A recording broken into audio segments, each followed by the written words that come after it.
Winning cures everything. Now for your hosts, Gary and Chris.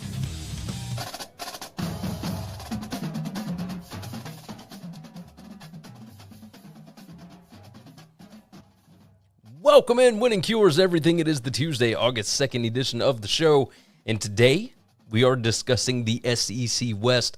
I'm not going to waste your time, but you guys know exactly what to do. If you are watching the show live, go ahead and like the video for me. That would certainly help. And subscribe to the channel. If you've not already subscribed to the podcast as well, leave a nice 5-star written review, and go check out the website, winningcureseverything.com. I've got my best college football podcasts for the 2022 season listed over there, so go ahead and check that out as well.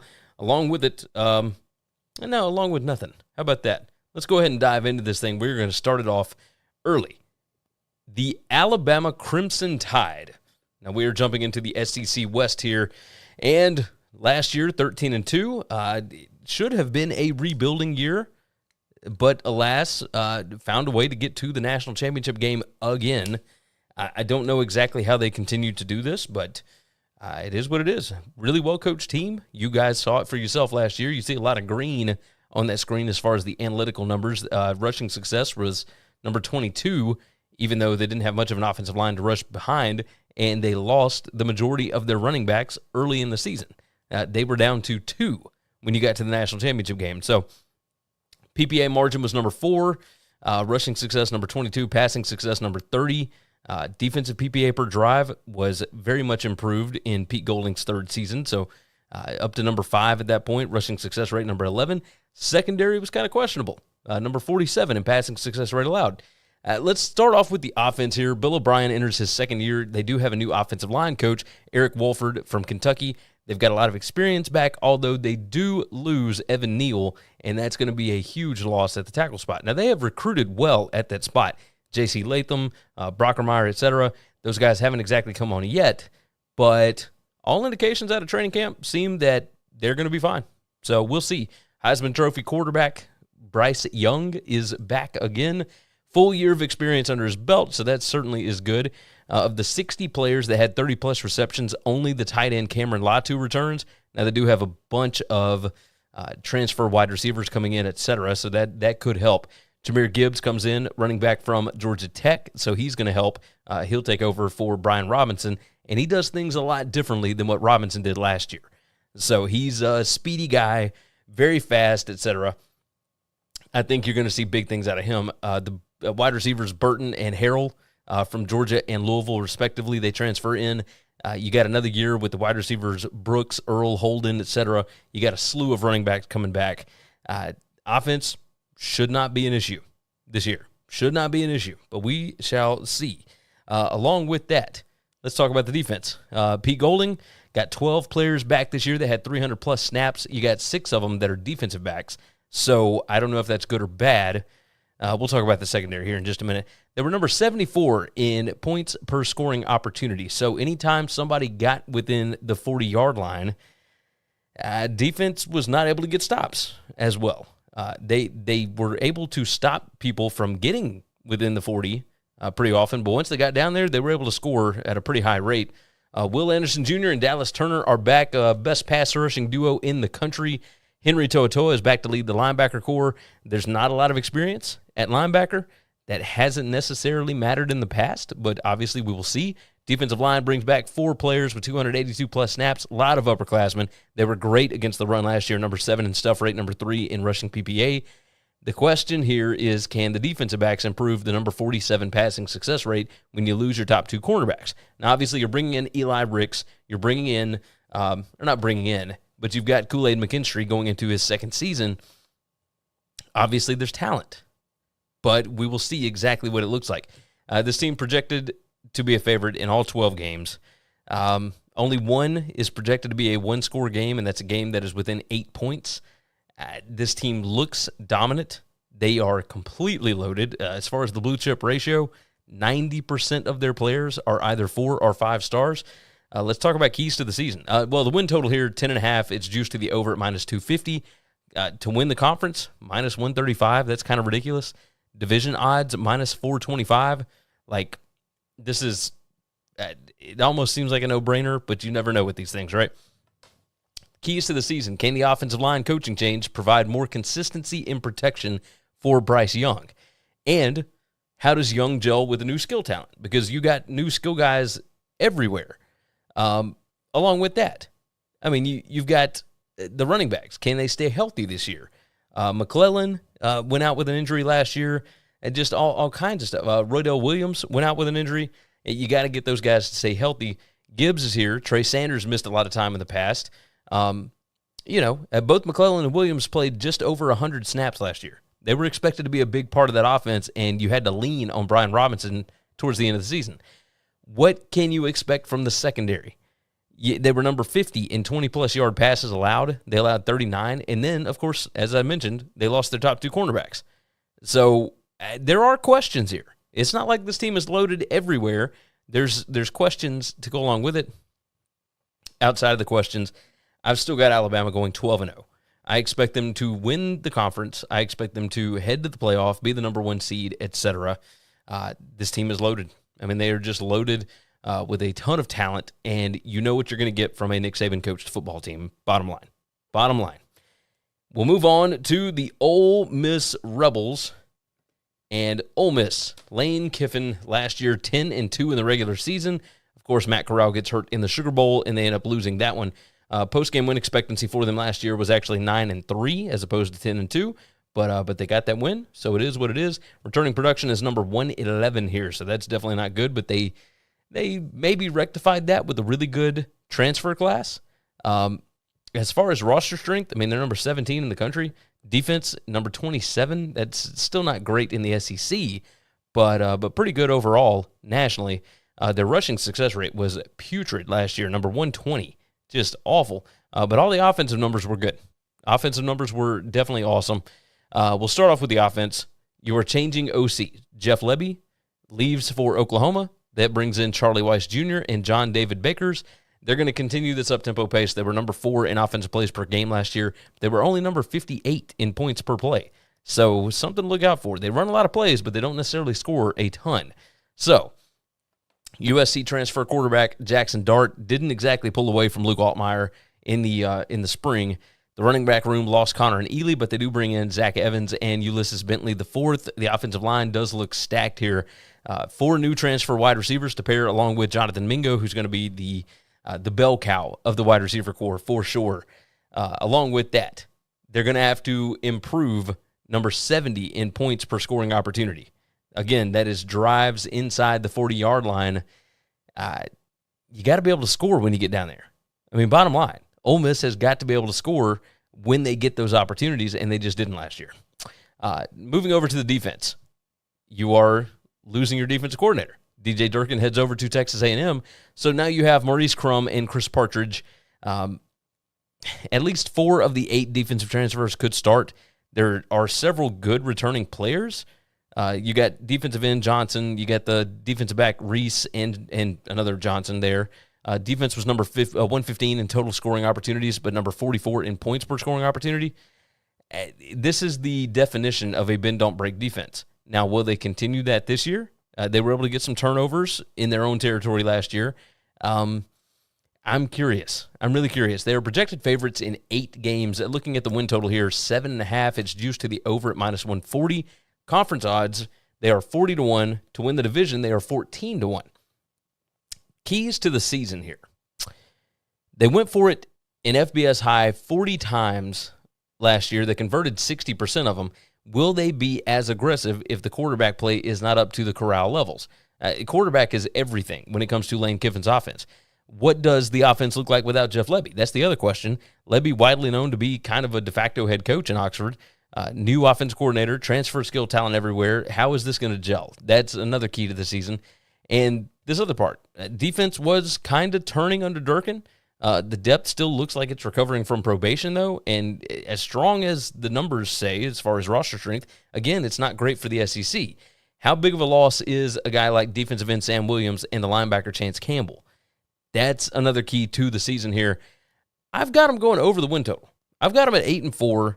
I've got, wins in all 4 of the non-conference games. I don't think you're going to have any real trouble, maybe at Georgia Tech, but it shouldn't be an issue. Troy's going to be interesting with John Summerall's first game there.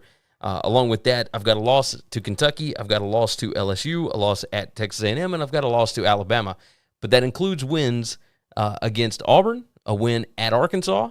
I mean, these are tough games, very, very tough games. But I kind of trust Lane Kiffin to get this thing done.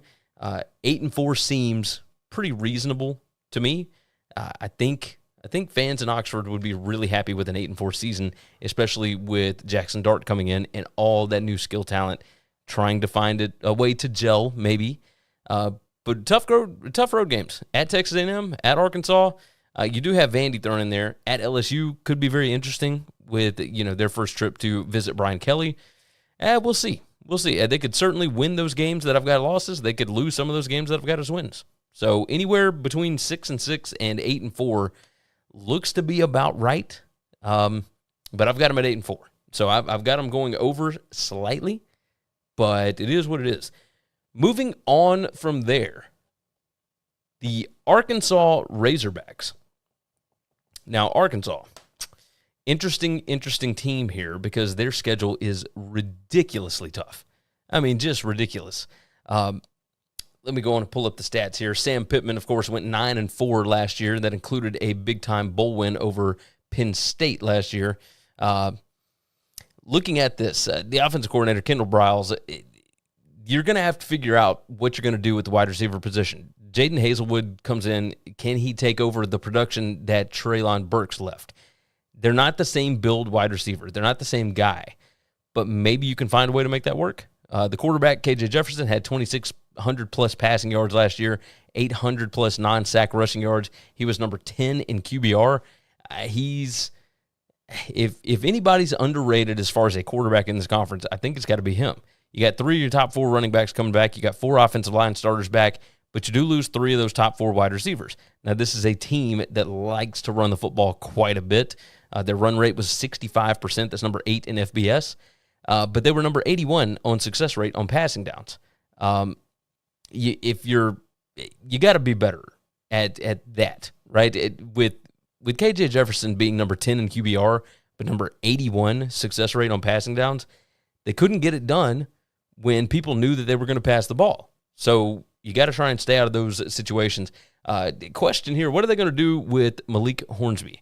He's too fast to keep off the field, but you can't play him a quarterback because KJ Jefferson's been too good.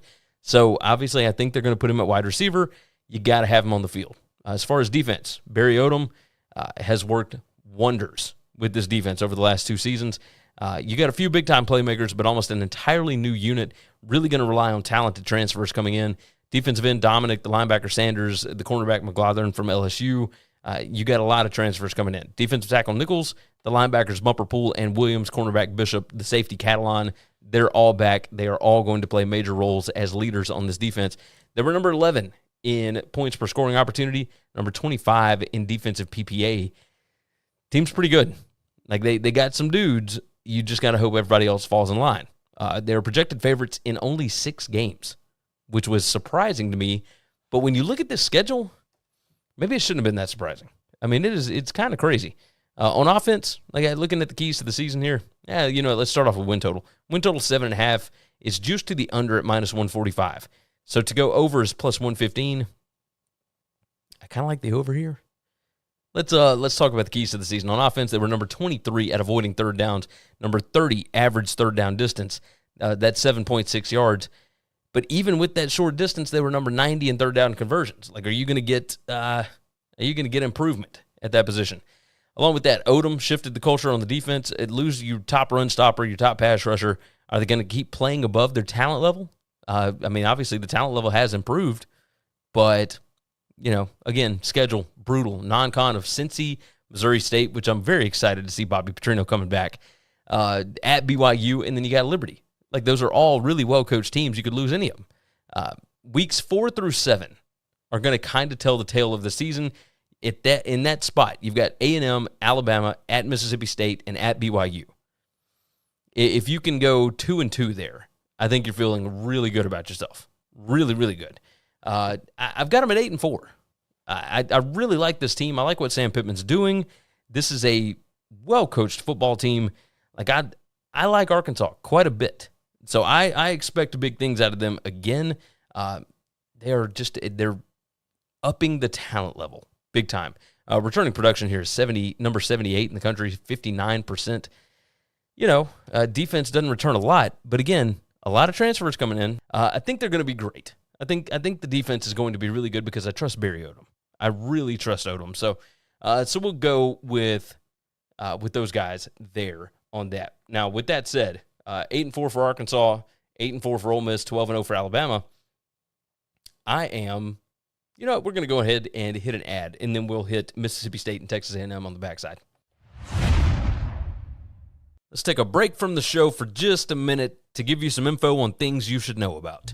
Visit winningcureseverything.com to find everything you need to know about us, including full shows in video or podcast form, our gambling picks, our store, the gear we use, and more.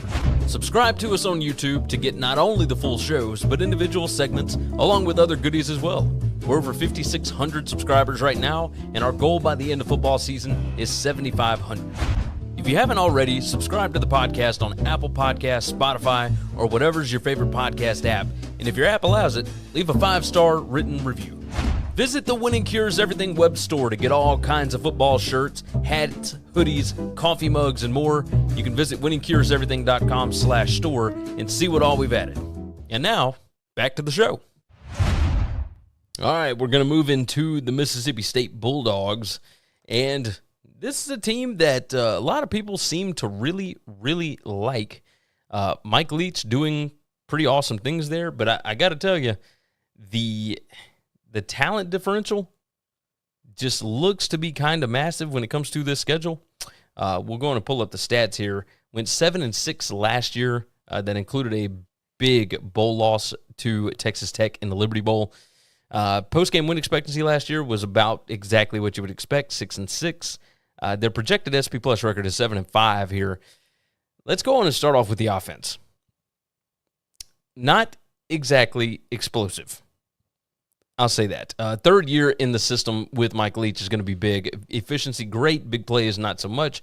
Passing rate of 72.21% was number 1 in FBS. They ranked number 6 in passing success rate. They were number 10 in overall success rate, but only number 86 in points per play. So they were not explosive at all. They ran a lot of plays. They were able to get down the field, couldn't get the ball in the end zone. Will Rogers, I would imagine, is going to be awesome with another year of experience in that Leach offense. The wide receiver core is loaded. You got Wally, Williams, etc. Running backs, Marks and Johnson. They can catch the ball quite a bit out of the backfield.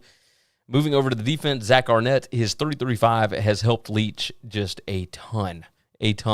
Number 26 in scoring opportunities, but they were number 90 in points per. So once people got inside the 40-yard line, they were going to score, period.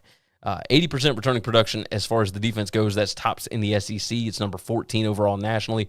Defense was only number 109 in havoc rate, but they were number 32 in stuff rate. So they could stop the run for sure. The front six here in that 3-5 defense is going to be stocked with talent again. Number 80 in tackles for loss, number 65 in sacks. They were only number 75 in takeaways per game.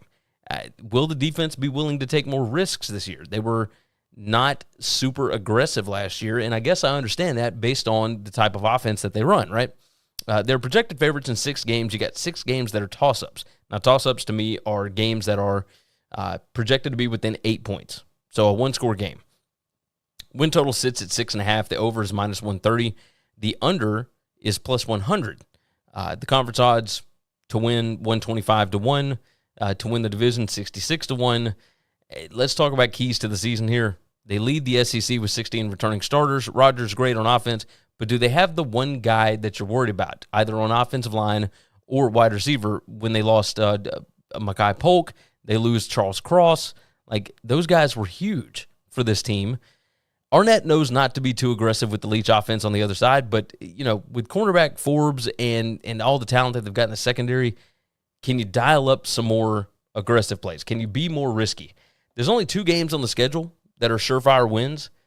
Kicking last year was number 124 in field goal percentage. I mean, they were 14 out of 25. You got a new kicker coming in, Massimo Biscardi from Coastal Carolina. He was number 32 in that same metric that Mississippi State was number 124 in. So We'll hope that the kicking game improves. I've got Mississippi State at 6-6. I'm hoping for better things because I do really like Micah Leach. But, it's just a rough schedule. I've got a loss to LSU. I've got a loss to A&M, Arkansas, Alabama, Georgia, and Ole Miss. Now, could they beat Ole Miss? Yeah. Could they beat A&M? Yeah, they did last year. Could they beat Arkansas? Absolutely. They've got those two games at home. The LSU game early, going down to see Brian Kelly, yeah, I don't think you're going to out-talent LSU, but you could find a way to maybe get that win. But there's some of these that I've got as wins that could certainly be losses as well. I've got a win at Kentucky. I've got a win against Auburn. I've got a win over Memphis in the first game. I think they should handle Memphis, but that's a tricky game at Arizona in week 2. I've got that as a win. Again, Arizona, bunch of new guys. We'll see. We'll see what happens with that. Moving along, we're jumping into Texas A&M now. And A&M, this is another tricky spot because talent-wise, they are way, way up there. But, again, that schedule is really difficult. Let's open up the stats on them. Jimbo Fisher went 8-4 last year. Quarterback play was blah. Their offensive PPA per drive last year was number 93. Number 27 in rushing success rate. And then they just were not explosive. They were number 73 in passing success rate. There's a lot of questions here. The OC, Darryl Dickey, has been there since Jimbo was hired. By the way, offense number 81 in returning production in the country, number 91 in returning production on defense. But again, number 1 recruiting class, you're going to expect some of those guys to jump in immediately. Average QBR last year was number 100 in FBS, just 2 spots ahead of Navy. That's not where you want to be.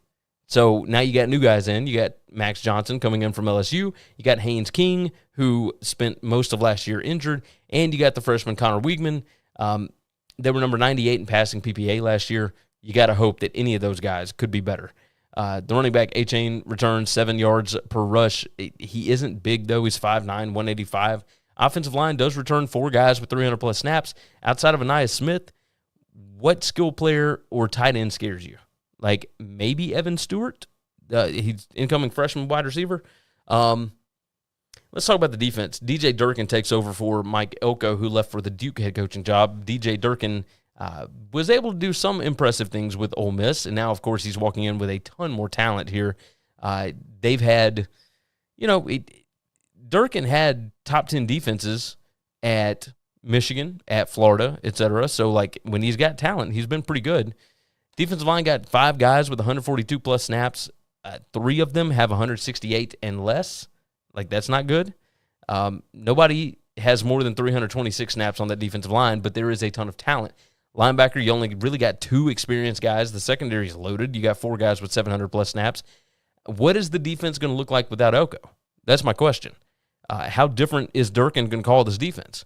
He's got a ton of talent to work with, but how different will it be, and how long will it take them to get acclimated? Because that non-conference schedule is pretty rough. They'll be able to hammer Sam Houston State. App State, I would imagine they'll be able to run all over. But then you got Florida coming in week 3, and then you got Arkansas in week 4. UMass, of course, late in the season. That should be an easy win. Is this team a year away? That's my question here. They beat Bama, but they lost to Ole Miss and Mississippi State last year. You're being paid to be better than that. They're projected favorites in 11 games. I think a lot of that has to do with talent. You got 8 games that are toss-ups, though. And, again, toss-ups, if you're new to the show, any game that is projected to be within 1 score. So the win total sits at 8.5. The over is minus 155. The under is plus 125. 14-1 to win the conference. 5.5 to 1, plus 550 to win the division. And, I'm looking at this. Is this team a year away? Right? That's my question here. You need the quarterback to hit. In order for that to happen, you got to have somebody besides Aniyah Smith step up at wide receiver. You got to be a little more explosive. Offense was number 54 in pass rate. They were number 94 in percentage passing yards of total yards. That's not good. Number 92 in 20-plus yard passing plays. Defense could see a ton of freshmen playing early. The schedule before the bye week is pretty rough. Weeks 2 through 6 are going to tell us what this team is. Looking at the fundamentals, they could certainly be better at that. And last year might have just been a quarterback thing, but penalties per game is number 93. Turnover margin, number 72. They were number 61 in giveaways per game. So on top of that, like for your turnover margin to be number 72, if you're number 61 in giveaways per game, you're probably not doing so hot as far as takeaways per game. So you got to be kind of aggressive as far as that goes. You got a lot of talent now. You can be risky. And yeah, while I know the schedule is tough, like I like A&M. I like talent. You guys know that I tend to side with talent more than anything else. I've got A&M going 10-2 this year. I really, really like the Aggies and how they have built this roster. If you got a strong defensive line, which I assume that they do, based on the talent alone, I think they're going to be awesome. Like, I think this team will be really, really good. I've got a loss at Auburn, which there's always one inexplainable loss somewhere. And then I've got a loss at Alabama. Like, I expect them to start 5-0, and then when they get to Alabama, when they get to Tuscaloosa on October 8th, I think it's going to be nuts. Absolutely nuts.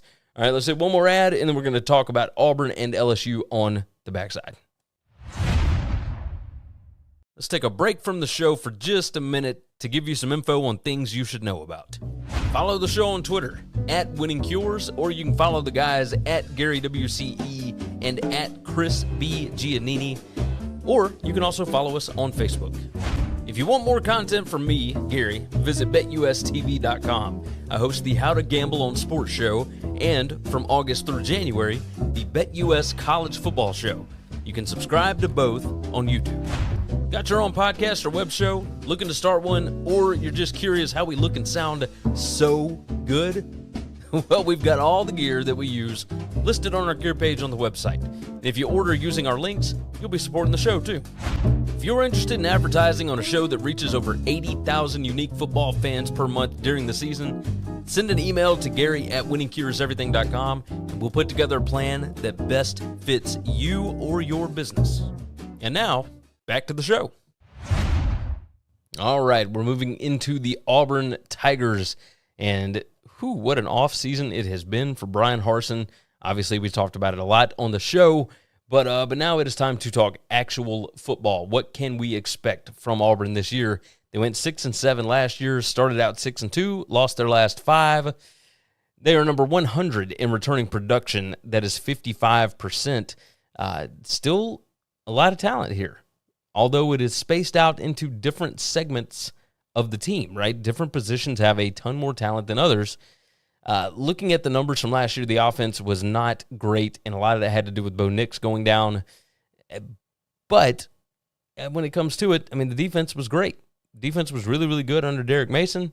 The passing success was not awesome, but regardless, we'll get there.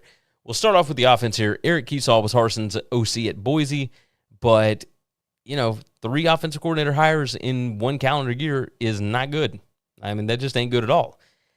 The passing rate was 50.67%, number 30 in FBS, but the passing PPA was number 101. Why would you continue doing something that was not working? Rushing PPA was number 52, and yet rush rate was number 101. They could have leaned more, I think, on Tank Bigsby, et cetera. Some of those games that they lost, especially against South Carolina, et cetera, probably could have run the ball even more than you did.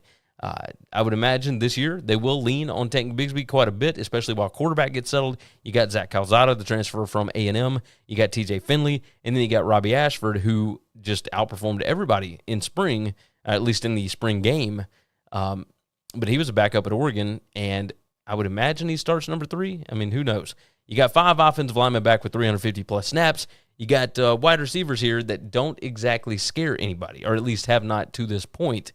But we'll see. I mean, obviously, kids have developed at the skill positions under Harsin in the past at Boise. We'll see what happens. As far as the defense goes, new defensive coordinator is Jeff Schmedding. He was the defensive coordinator at Boise. So now you've basically got the entire Boise crew now down at Auburn. So we'll see what that looks like. You lose the cornerbacks McCreary and Monday. Transfers and returning guys that should fill in pretty well as far as that goes. You got 6 guys with 400-plus snaps. They're going to be playing. They weren't great last year. You got to imagine they'll be better than number 91 passing success rate this year. Defensive line loaded with defensive ends. You got Hall, Wooden, etc. 31 tackles for loss, 21 sacks last year. The linebackers, you do lose your leaders there in McClain and Wooten, and you got very little experience, but there's definitely talent. I mean, there is definitely talent when it comes to this. Defense was number 10 in rushing PPA, but number 39 in passing PPA. That's what you got to clean up is the secondary. This team is a projected favorite in 6 games. And obviously, early in the offseason, you look at this team and you're thinking, this is a team that I would imagine would have trouble making it to a bowl game. But it seems like with everything that's come out of Auburn, it seems like everybody is kumbaya, everybody's pulling together, maybe not the boosters, but certainly the players and the coaches. Everybody seems to be on the same page. Keys to the season here, well, let's jump into win totals first. The win total is 6.5. The over is plus 130, and the under is minus 160. I found that strange, especially with the number of home games that they've got. Conference odds, 125-1. Division odds, 80-1. There's only 4 road games, but, yes, we talk about Auburn having a great home field advantage, etc. This team is only 3-4 straight up as a home underdog in the last, 4 years? Like, they're not in that position often, but I would expect them to be in that position quite a bit this year based on A&M coming to town, Arkansas coming to town, Penn State, etc. Like, I expect some rough stuff. They do play at Georgia. They do play at Alabama. I don't expect wins there, but regardless, does promoting 2 of his Boise staff, does that help Harsin? Does it make him more comfortable? Like, is he happier doing it this way? Was he doing things last season that he didn't want to do based on that coaching staff? I wouldn't imagine that there was anything going on defensively that he was upset about because Derek Mason, he's the one that got them to a bowl game last year. I mean, that defense was really, really good. Even with McCreary and Smoke Monday gone, the passing success rate even with McCreary and Smoke Monday being there last year, the passing success rate, number 91, do you regress with new guys, or can Schmedding fix this up? Can he fix what their ailment was? The offense was not great last year, even with Bo Nix. Now they got to throw in Calzada and Ashford along with Finley. There's not a lot of optimism, but I think you can talk yourself into 7 wins. I certainly did. I've got this team at 7-5. My losses here: Penn State, at Georgia, Arkansas, at Mississippi State, and at Alabama. Like, I think they can win at Ole Miss. I think they can beat LSU at home. I think I've got them a win over Texas A&M. Like, I know that sounds crazy, but there's always some interesting game where Jimbo kind of blows it, right?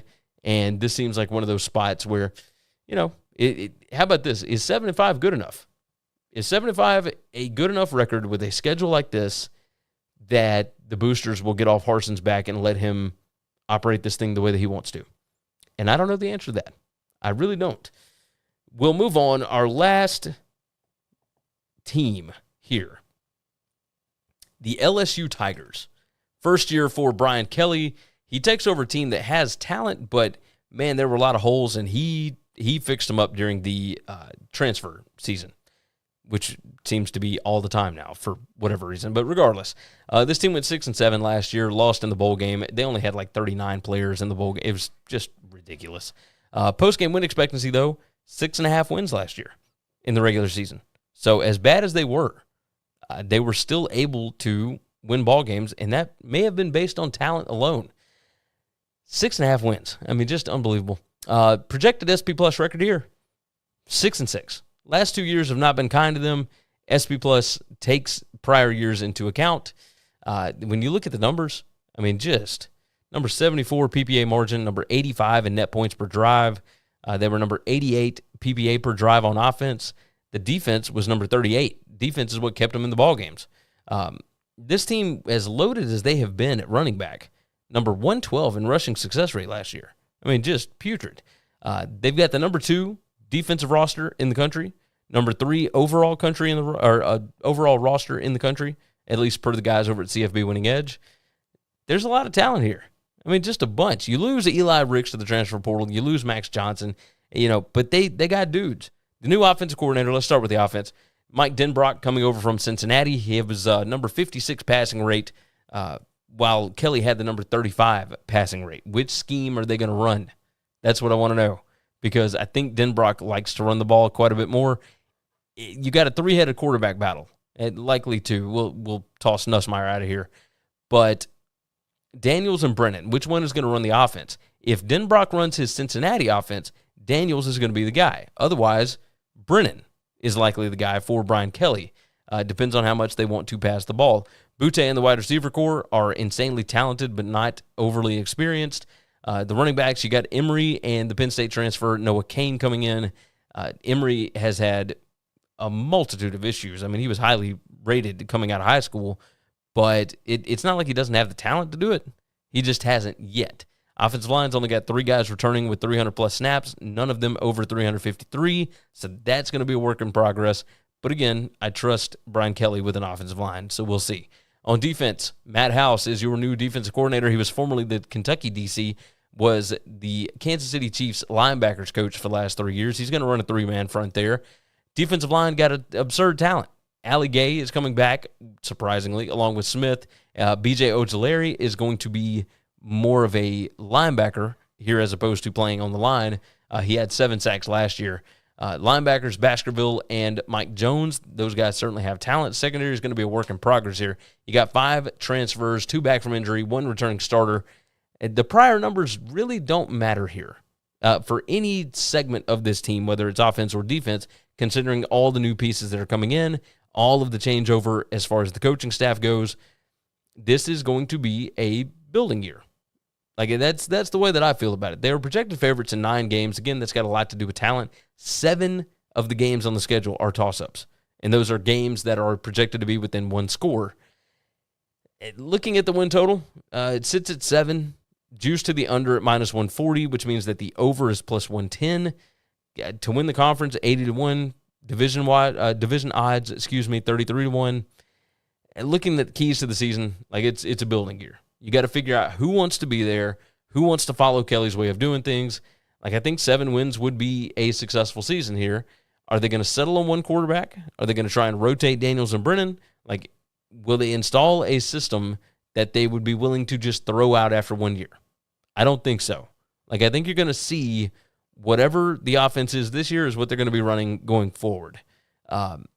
There's insanely talented pieces at every position, but can they all gel in Kelly's first year? And I don't think so. I don't think they're all going to gel right away. I've got a loss to Texas A&M. I've got a loss to Alabama, at Florida, Tennessee, and at Auburn. But that gives wins over Ole Miss, wins at Arkansas. I think they'll beat UAB. Think they'll beat Mississippi State. I think they're going to beat Florida State in the first game of the season. So I expect big things out of LSU. I don't think they're going to be great, but I think 7-5 is pretty good. That once again gets us to every single SEC West team bowling this year, which is pretty awesome. I mean, this is a ridiculous conference when you look at it. So, yeah, 7-5 for LSU. I've got them right on where the odds are. So I do like the team, but I think it's going to be a work in progress. This team is terrifying to me going forward. But as far as this year goes, going to be a lot of feeling out. Got to get the right culture in place there, etc. It's been a little bit finicky over the past however long. So with that said, we're going to get out of here. A little bit of a shorter show. You guys have been magnificent, wonderful. Subscribe to the YouTube channel if you've not already. Go ahead and make sure that you like this video if you have not. And jump in the comments. I want to know your picks for the season. I want to know what you think these teams are going to do. And along with that, my goodness, take care of yourself. Take care of each other. And hopefully, all of your tickets cash this week. Thanks for listening to the Winning Cures Everything podcast. The website is winningcureseverything.com, and if you want to connect with us, we're on Twitter at GaryWCE, at Chris B. Giannini, at Winning Cures, or you can email us, Gary at winningcureseverything.com or Chris at winningcureseverything.com. Subscribe everywhere you need to subscribe, and we'll see you soon.